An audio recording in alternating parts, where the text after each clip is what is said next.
প্রতিটি ধর্মের সূচনা লগ্নে থাকে কিছু অমোঘ মুহূর্ত, কিন্তু ইসলাম ধর্মের শুরুর যে মুহূর্ত থাকে তা শুধু ঐতিহাসিক নয়, তা ছিল এক আধ্যাত্মিক বিপ্লব। এবং সেই বিপ্লব শুরু হয়েছিল এক পাহাড়ের গুহা থেকে, জাবালে নূর, আলোর পাহাড়। চলুন আজ আমরা যাই সেই রহস্যঘেরা পাহাড়ের গভীরে, যেখানে শুরু হয়েছিল শেষ ধর্মগ্রন্থ কুরআনের ওহী। এই ভিডিওতে আমরা জানবো জাবালে নূর পাহাড়ের ইতিহাস, গারে হীরা গুহার তাৎপর্য ও সেই রাতের বর্ণনা যা বদলে দিয়েছিল গোটা মানব জাতির ভবিষ্যৎ। চলুন স্টোরি টেলিং বাই তরিকুলের এই পর্বে জাবালে নূর সম্পর্কে জেনে আসি।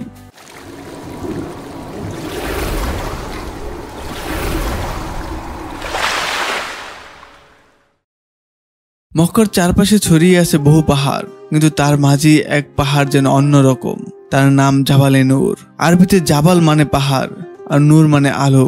এই পাহাড়ের মাথায় সূর্য উঠলে এক অদ্ভুত আলো ছড়ায়, আর এই আলোর পাহাড়েই লুকিয়ে আছে এক ইতিহাস যা বদলে দিয়েছিল পৃথিবীর গতিপথ। জাবালে নূরের উচ্চতা প্রায় 640 মিটার, অর্থাৎ 2100 ফুটের মতো।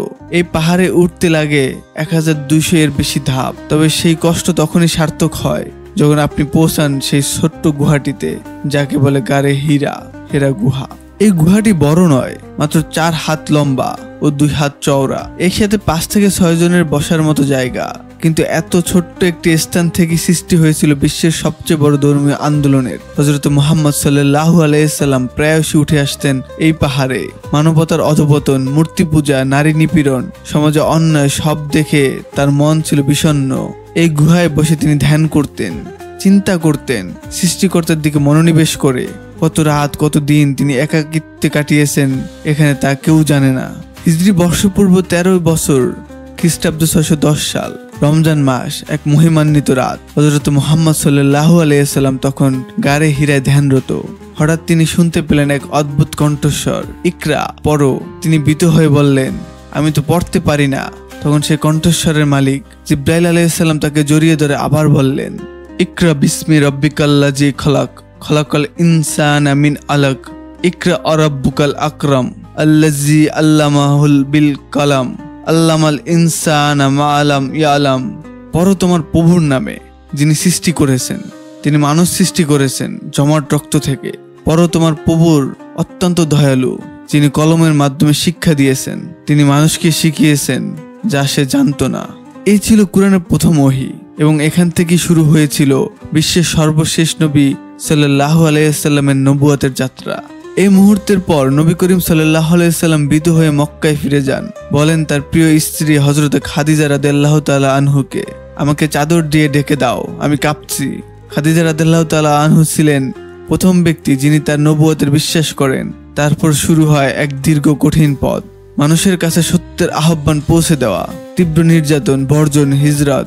তবুও নবী করিম সাল্লাল্লাহু আলাইহি সাল্লাম থেমে যাননি। যার শুরু গারে হীরায়, তার পরিণতি মদিনা থেকে মক্কা বিজয়ে।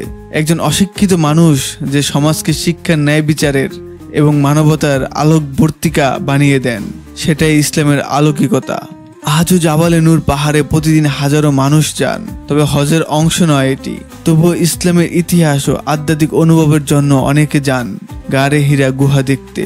সৌদি কর্তৃপক্ষ এই জায়গা সংরক্ষণ করেছে, তবে পাহাড়ে ওঠা কঠিন ও বিপজ্জনক হতে পারে। তাই অনেকেই দূর থেকে দেখে সন্তুষ্ট হন, তবে হৃদয়ে যে আলো জ্বলে তা ছড়িয়ে পড়ে গোটা বিশ্বে। জাবালে নূর শুধুমাত্র এক পাহাড় নয়, এটি মানবতার জন্য আলোর উৎস।